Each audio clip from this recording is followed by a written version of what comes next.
이번 영상은 성경은 회화책의 세 번째 버전으로 앞에서 나누지 못한 더 높은 단계, 성령님에 대한 이야기를 나누고자 하는데, 그분에 대한 정의와 능력, 하시는 일 등을 알아보는 것이 아니라 그분에 의해 말씀이 살아 움직인다는 사실에 대해 나누고자 합니다. 천사의 말을 하더라도 사랑이 없으면 울리는 징과 같다는 말을 아신다면, 과연 성경에 적힌 말씀을 내 입으로 말함으로 인해 살아 움직이게 하려면 누구의 도움이 필요할까요? 그것을 한 번쯤 생각해 보신 분들이라면 정답이 성령님이란 것을 아실 겁니다. 구별해서 영상을 올리는 이유는 한국교회에 아직까지 방언은 우리 교회에서는 하지 말라고 기도실에서 방언 기도하는 사람에게 굳이 다가와 못하도록 말리거나, 사모가 귀신이 들렸음에도 불구하고 교회의 목회자나 장로들이 성령님에 힘입어 치유의 능력을 발휘하지 못해 치유해줄 사람을 외부에서 찾고 있는 어처구니 없는 실정이기에, 그만큼 성령님에 대해 성경에 버젓이 기록되어 있으심에도 불구하고 교회에서 모르는 경우가 너무 많아 성경을 통한 하나님과의 올바른 대화법이라는 인식을 나눈 영상에서는 자세하게 다루지 않았습니다. 성경을 통해 하나님과 대화하는 방법에 대해서는 다른 영상 성경은 회화책 워크북에서 최대한 많은 예를 들어 대화하는 방법에 대해 나누도록 하겠습니다. 우선 성경책은 하나님의 사랑과 성령 충만 없이는 그냥 책에 불과합니다. 펼치는 순간, 읽는 순간, 품에 안고 교회에 들어서는 순간 저절로 사람의 마음에 심겨지고 풀어져 마법과 같은 일이 벌어지는 알라딘 요술 램프가 아니란 것이죠. 당연히 그 안에 램프의 요정 진이도 없습니다. 이 부분에 대해서는 성경은 회화책 1, 2편을 통해 이미 나누었습니다. 성경책은 하나님도 예수님도 아니고 곱게 모셔두지 않으면 벌을 받는 주술이 걸린 물건이 아님에도 불구하고 그 책 자체를 신성하게 여기는 종교적인 행위는 하면서도 정작 성경 안에 적힌 무수한 말씀으로 삶을 살아간다거나 하나님의 사랑으로 이웃을 사랑하는 일 없음은 물론이고, 버젓이 언급된 성령이나 방언에 대한 이해는 고사하고 방해까지 하는 마당에 성경책은 떠받들 신주단지가 아니고 하나님과 올바른 대화를 위해 활용해야 한다는 내용의 영상에 성령님에 대한 언급은 하지 않았던 것입니다.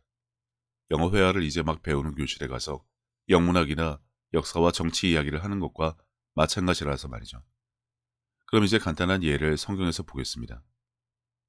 악귀가 대답하여 이르되 내가 예수도 알고 바울도 알거니와 너희는 누구냐 하며,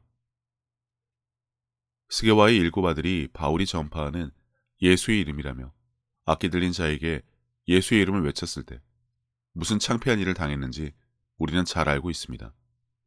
여기서 분명히 알아야 할 것은 그들이 그 이름만 외친다고 해서 아무 일도 일어나지 않은 이유인데, 그들이 기본적으로 성령 충만한 자들이 아니었기 때문에 성령께서 아무런 일도 하실 수 없어서 설사 그들이 예수의 이름을 크게 외쳤다고 한들 아무런 일도 일어나지 않았던 것입니다.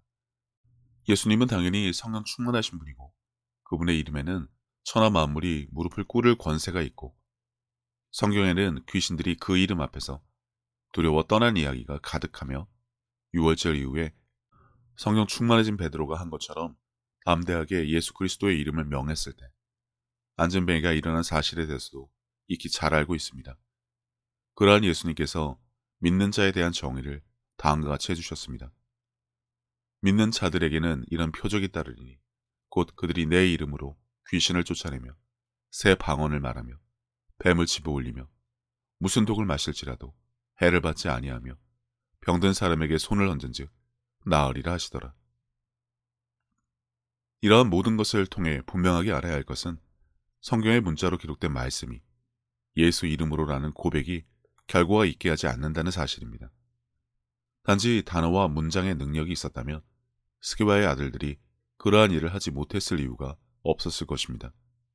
사도 바울이나 베드로처럼 이 말을 선포하고 결과를 볼 수 있었던 모든 경우에 그들에게는 믿음과 성령이 함께 하셨기 때문인데, 이 부분에 대해 성경은 다음과 같이 분명하게 말씀하고 계십니다.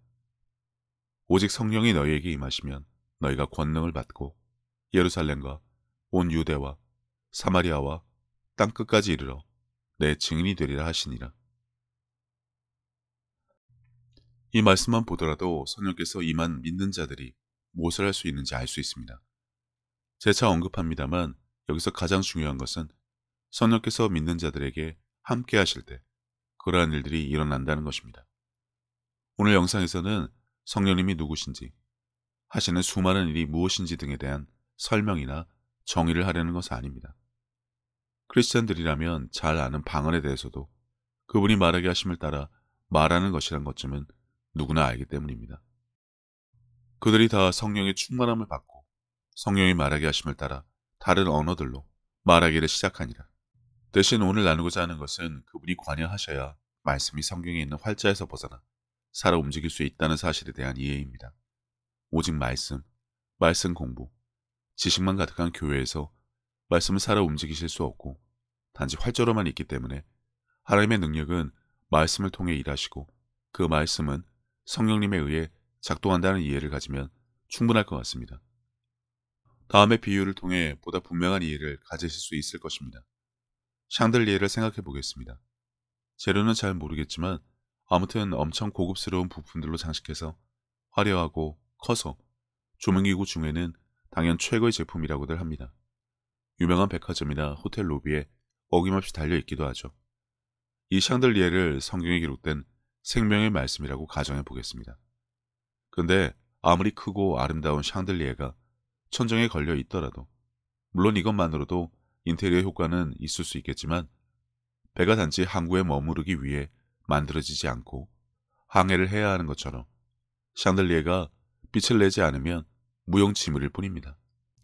이 빛을 하나님의 권능이라 하겠습니다.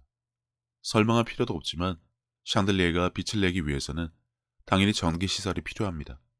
물론 이 샹들리에는 전기시설과 연결이 되어 있다는 전제하에 설명을 하자면 이 연결은 예수님이 알려주신 포도나무 비유라고 보시면 됩니다. 전기가 있어도 연결이 없으면 무용지물이듯 하나님의 자녀들이 어디에 연결되어 있어야 하는지 가장 기본적인 이해만 가지시면 될 것 같습니다. 이제 끝으로 전기, 그것이 바로 성령님이십니다. 이와 같이 주의 말씀이 힘이 있어 흥화하여 세력을 얻으리라. 바로 이 일을 하시는 분이라는 것입니다.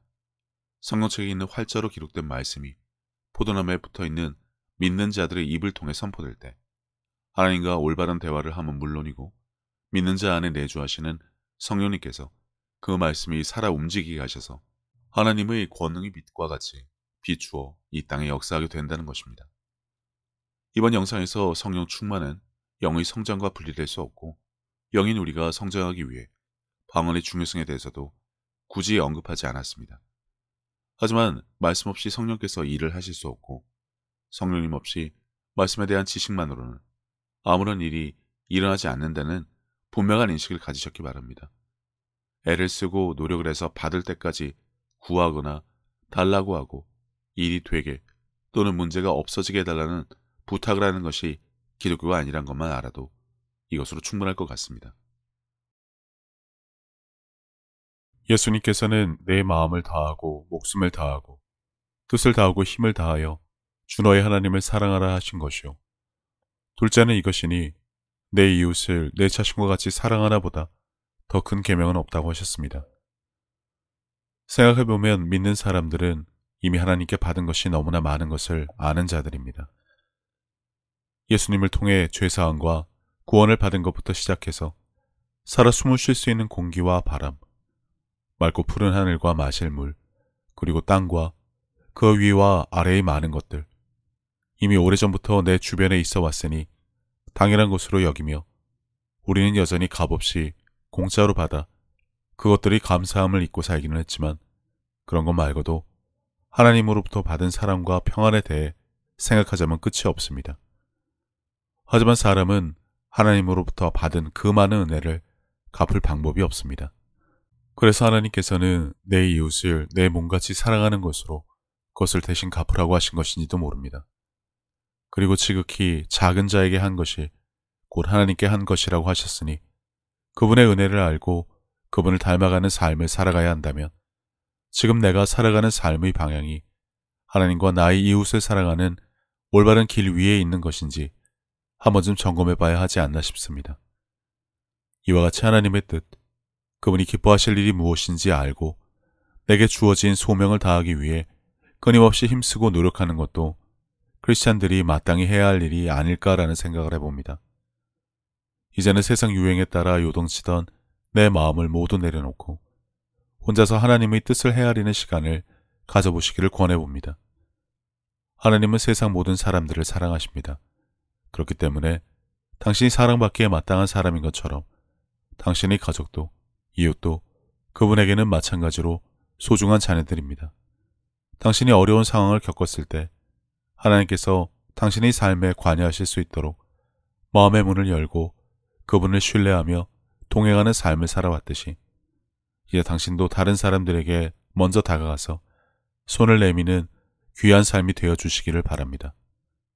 예수님께서 주신 새 계명, 서로 사랑하라.